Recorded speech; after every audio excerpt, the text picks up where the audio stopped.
Should we induct the medical team of Chelsea?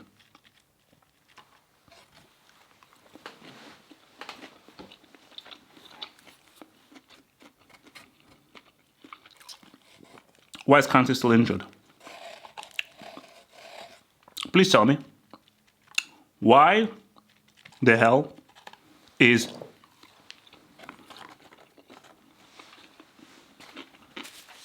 Kante still injured? Why?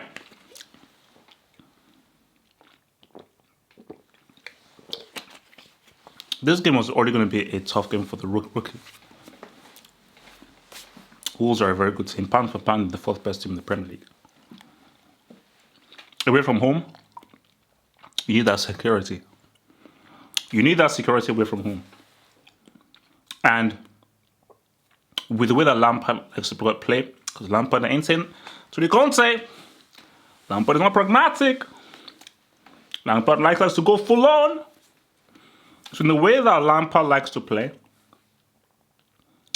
it is in the best interest that he has a protector, especially away from home against a team like Wolves. Against a team like Wolves away from home, Kante's security is very, very crucial.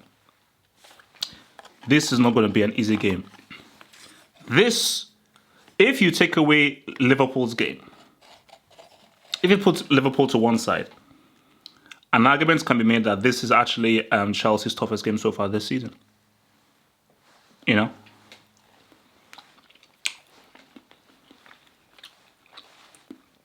Because I believe Wolves are better than United. I believe they're better than Leicester City as well. So this is going to be a very tough test for Lampard. Very tough test. I mean, only thing tougher is if you're playing City away, Liverpool away. And maybe Arsenal away. Maybe. So I think if you're Wolves, Wolves should look to get the win. I think for Wolves, I my gosh, there's no Kante in this team. Their protector is Jorginho. Let's get at these guys. And Wolves know that this guy's going to come for us.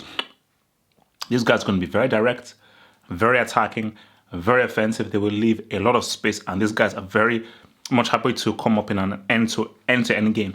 And an end-to-end open game is something that Nuno Espirito Santo is literally salivating off. He's like, oh my Lord, this plays to our hands.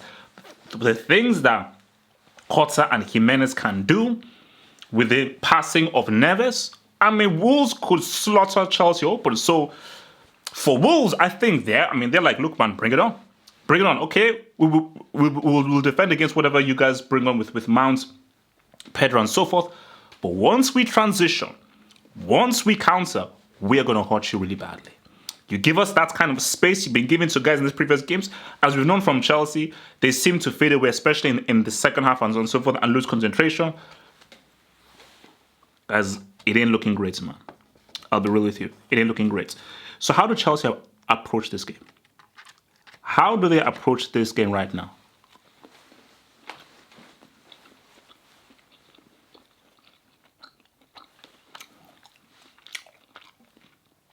Lampard has to be very balanced in how he sets the team up.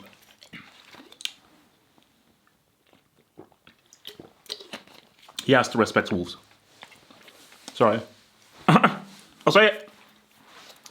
Not too much respect. You've got to respect Wolves. And you've got to respect a guy in the opposition dugout who is more experienced and a better manager than you. So, key thing. Barkley shouldn't be allowed on the team bus. Barkley shouldn't travel with this side. If I see Barkley on the pitch, I turn the TV off. I see Barkley on the pitch, I turn the TV off. Barkley, pitch, TV off. Chelsea have to keep their shape here. Yes, be attacking. Bring in Mount and Pulisic. I think what Chelsea should do, they should invite Wolves upon them. Now, I don't say about men behind the ball, But I just think for Chelsea, they should allow Wolves the ball, force Wolves to play in front of them. Why do I see Alonso? Don't tell me, because I'm seeing Alonso on this pitch, because this is a probable lineup I'm looking via the Guardian. So don't tell me that flipping Emerson is injured. Because this dude is a Class A scholar break. So, key thing, see, Rudiger being back is huge. Because I believe Zuma might be injured, but if let's say it was Christensen and Zuma in that defense, then then you know what, basically call them Wolves, you know, give them 2 W's, put another W in the name. So, but I think, you know what, Abraham definitely has to start. I think Mantis is going to be key. But I think for Chelsea, I just think, you know, what they can do is, you know, you don't need to commit too many men. You don't need to commit too many men forward. I think we see that there's an understanding being cultivated between Mount and Abraham. And even Pedro coming in there as well. And I think Pulisic, he's finding his feet. Pulisic is finding his feet. See, for me, I'd probably start with Willian over Pulisic. I say, you know, if we give Pulisic a rest, bring Pulisic on with his speed to really try and stretch things when guys are tired. I think Pulisic is a guy to bring on in the second of like 65th, kind of 62nd, 65th minute. Don't start with him. Let him quietly and slowly really buy his way and really ease his way into the speed and the way that the Premier League is being played. So you don't need to commit so many men forward. 2 or 3, 4 guys up in our offensive area is cool. Jorginho and Kovacic, keep your shape. Keep the middle of the pitch good. To make sure that no balls come through you in the center of the pitch. Because the worrying thing that I've seen from Chelsea, especially in that Norwich game, like, bro, Lampard, Wolves and Norwich. Wolves are not Norwich. So if you play that way that you did against Norwich, against Wolves, you will lose. Let me say that again for the kids in the back. If Chelsea have the same approach that they had against Norwich, where they were away from against Norwich, and it was like flipping ping pong machine from 1986. If they play like that, Wolves are better than Norwich. Wolves have better finishers than Norwich. Wolves have probably one of the most gifted central ball-playing distributive midfielders in the Premier League in Ruben Neves. If you play like that is what Spanso is hoping for. He's hoping that, bro, if they play like this, the way my team plays is built to play to beat them up like that. Because we are a passing team, an offensive team. We hit the widths and we play very direct. We don't do short passes. We do direct, quick passes, and we play fast. So because when you're riding with direct and everything, you need men behind the ball. So then it's like when you now have to play in front of them, it's like, okay, now we don't have space. The way that Wolves play, you cannot give this team space to play with. You cannot engage in an end-to-end warfare with this team. Wild West, you can't do that. You can't do that here. So for Chelsea, let's see how they ride. I think the key for Chelsea here is Jorginho and Kovacic's control of the midfield, and how Christensen and Rudiger can man the defensive partnership, and also Arita Balaga. You're going to have to make some saves. You will have to make some saves. For Wolves, I think the key for Wolves is how well can they expose Chelsea if Chelsea give them space. If Chelsea give them space, the key man for Wolves is Neves and his distribution, because if Neves feeds Jimenez and Anahota, it could be lights out.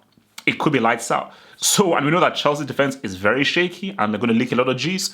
And with Jota and Jimenez, if you're allowing these guys shots on goal, you're allowing these guys to quickly get onto quick through balls, they have time and space to move with, it ain't going to be pretty. Away from home.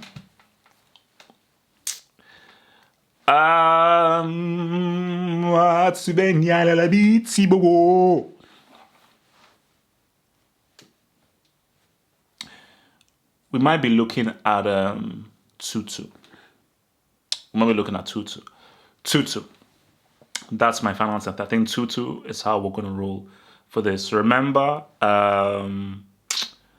my post-match reaction 100% will be done immediately after the game finishes.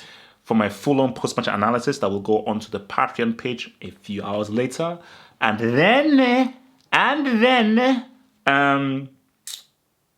like the vid.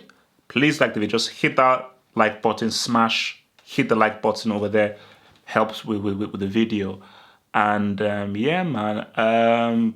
Can't say missing, bro. Can't say missing in a game like this.